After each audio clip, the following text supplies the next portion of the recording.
Good morning, everyone. Good morning. It's day 10 of the Vine Health COVID-19 pandemic update. I'm wondering whether to even change this name from COVID-19 updates to something a bit more positive. So give me your views. I'll be very happy to take that into consideration. I'm titling this morning's live update Count Your Blessings, and you will know towards the end why I've titled it that. What I really want us to do is to try to start a movement of the positive things that have happened or that will happen because of this time, and what blessings you can count. Anyway, as usual, the point of this update really is to keep you informed about what's happened in the last 24 hours, and also to share sort of new developments with you, to share funny facts and fiction, myths that people have come up with, whether they work or not, and just to keep you overall healthy. So to keep you physically healthy, mentally healthy, and any tips that I can share to improve your health. That's what Vine Health does, and at this time that will not change. I welcome any comments, any questions, any ideas, anything that that maybe is not common knowledge. Please share it and please tag it Ask Vine Health.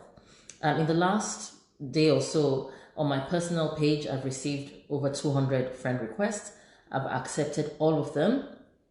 The only reason why I've accepted this friend request is for the sole purpose of sharing the videos and for us to support each other during this time of the pandemic. Everyone is struggling, everyone is sort of trying to make everything work. So the purpose of this friend request and accepting those is solely for the purpose of keeping you healthy. Now, so what has happened in the last 24 hours? Again, it's quite grim news, and as I always advise that we try and stay away as much as possible from the news and only have what's necessary. I listen to the news 1 hour a day just so I can keep everyone informed. The pandemic is escalating across the world. The United States, death toll keeps going up is now over 700, close to 800 now. The United Kingdom is over 400, almost 440, as of now. Nigeria's testing positive patients now 46, have still only recorded one death. Across the world, it is going up exponentially. So that's the truth of it. And now we all have to be responsible and do our own part. I listened to the news yesterday and I was quite horrified when I heard the President of the United States speaking. It's very, very scary to hear a leader speak like that. I'm sure he has the best intentions for himself and for his country. But, we have to always temper what we say, no matter how positive we are. And him saying that he wants to reopen the country by Easter is really not what we should be focusing on right now. What we should be focusing on is trying to make sure that people get healthy and people don't die if they do get infected with the virus. So obviously the most states in the United States actually are also locking down their cities and telling people to stay indoors. The United Kingdom is under lockdown, and we're just all going out only for basic exercise and basic shopping. There's really nothing in the shops. It's actually worrying. Sometimes you think it's like wartime because the shelves are empty, but please just buy what you need and what you need, rather than clearing the whole shelves. Well, I really don't want to dwell too much on that, but today I'm going to talk quickly also about symptoms. I mean, I visited symptoms of coronavirus a couple of days ago, and what I'm going to do just talk about what the symptoms are, because I know that many people are very anxious that they're getting COVID-19. They think they're infected. I have many friends who think, oh my goodness, I've got this. But the symptoms are a persistent dry cough and a fever. Most people will just have it as like a moderate flu-like illness and they'll be fine. You don't have to go to the hospital for that. You should not even see anyone for that. But if you're getting the respiratory symptoms and feeling short of breath, that's where you need to really take action with that. And there's one interesting symptom that has been discussed in the last few weeks, which people don't really talk about, which is a total loss of your sense of smell.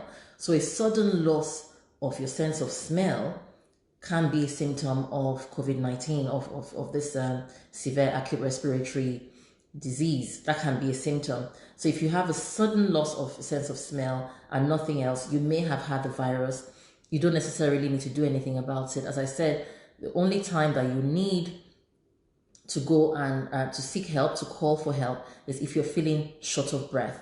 Otherwise, paracetamol, loss of fluids at home, loss of rest, and try and distance yourself as much as possible from everyone. And even within the household, if you feel that you're ill, you can still distance yourself from the other members of your household by staying in one room until you're better. So these are the symptoms. If you want to know any more about symptoms, do let me know. Now, in the United Kingdom as well, the building, we're getting a whole new hospital, 4,000 beds, which will be ready by next week. The Olympics have been cancelled. We know that, and that's the right thing to do. We've had volunteers. People are volunteering to help. So there's a drive to get 250,000 volunteers to help people get their basic amenities, people that can't go out. I think that is a wonderful initiative that should be replicated across the world. I would suggest that even in Nigeria, that we start to think about how we can organize ourselves in a way where we can help people that really, really need help. Over 11,000 nurses and doctors have signed back on to help. This is what humanity is about. It's about really, really coming together and supporting each other and really, really, really, and pulling together to get through this. We will get through this. I promise, I trust that we'll get through this. So that's what has happened. If I've missed anything, please put it in the comment box. Just put it in the comment box there, and I can always repeat it tomorrow. Now, let's go to some interesting ones. Yesterday, my sister mentioned about listening to something on Facebook as to what can help to prevent COVID-19. Now, this is now the myth section, but they're funny, and I think it's nice to share the funny parts of it as well. And sometimes there's something called health beliefs.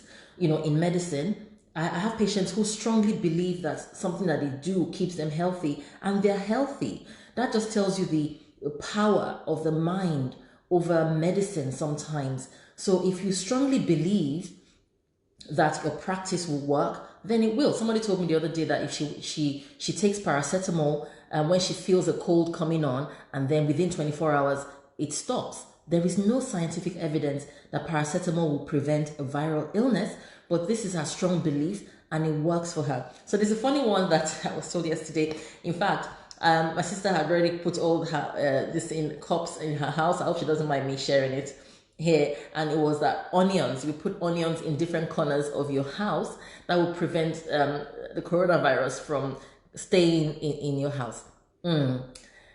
Please put your views below if you've heard that, or if you've heard anything else that is funny. I really don't see how onions is going to help with COVID-19. But if you believe it, it will work for you. It says if you just believe, you will receive. So if you believe that onions help, I suppose it is. I'm not endorsing onions under any circumstances.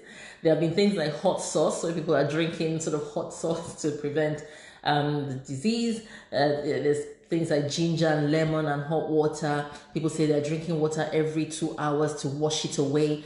Oh my goodness, these are very, very, very, for a medic like myself, I find those things funny. But as I say, if you believe strongly in something, it probably will work for you. But maybe it will work for you. Maybe you don't need to share it with everyone else. But whatever you believe, I suppose would work.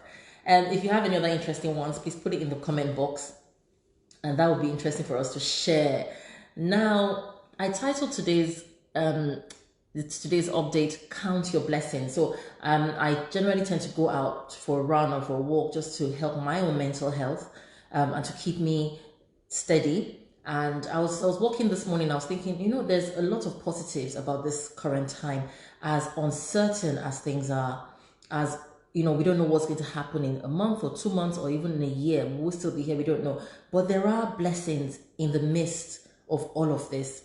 And I'm going to share 2 blessings that I feel I have. One directly for myself, and one I think is for you all. And please also put in the comment box your blessings, the positives that are coming out of this situation. Put your blessings in there. I would really, really love to see them. Promise me that you'll do that. So my first blessing is around medicine. I've been a doctor for 20 years, and I've never seen a change in the practice of medicine like the one I've experienced in the last 1 month. For years, we've been telling patients not to come in when they have a cold or when they have a fever that has only been for 1 day. They should stay at home. And I can tell you that people don't listen to that. They come in when they have a cold and they infect the doctors as well. Believe me, this time, everything now is virtual. So no one is coming in with a cold. Innovation has accelerated. Innovation normally takes 17 years, and we've had an acceleration of innovation where we're all now practicing medicine by telephone, by video, and it's just amazing. So that's a blessing. That's my number 1 blessing. The number 2 blessing, which I think is for you all, and not to be sexist, maybe particularly for the women, but the number 2 blessing is your skincare. As some of you who may know me personally know that I'm a fan and an advocate of medical grade skincare, and thinking that you have to pay attention to your skincare. And one of the products that you use, things like vitamin A and all of that, require that you put sunblock on, and very high level of sunblock. So you're indoors, you don't really have to worry about sunblock, and you can really focus on using your medical grade skincare products. And by the time this is all over, your skin will be flawless and smooth, and you will have no spots, and you will look amazing. So that is a blessing. So please tag your blessing there. Just put it Ask Vine Health, use as a tag so that we can locate it anywhere, and put your blessings in there, the blessings that have come out of this time. Now, that's my update for today. I think we'll stop now because I try and make it sort of not too long so that you can listen to it all, and you can share it with all your friends. So as I said, all my friends, my new friends, over about 300 new friends, please, your sole job is to share this video so that tomorrow we have even more people hearing about facts and not panicking, and people looking after their mental health. Look after your mental health. We've heard people now getting depressed. I've heard about 1 or 2 suicides from the self-isolation and just the mental stress of it all. Your job is to keep somebody else healthy. Look after your mental health. Do whatever it takes to make sure that you're strong enough to go through this period, and that you come out of this period stronger. All right, everybody, have a fantastic day, and I will see you tomorrow morning again. Bye.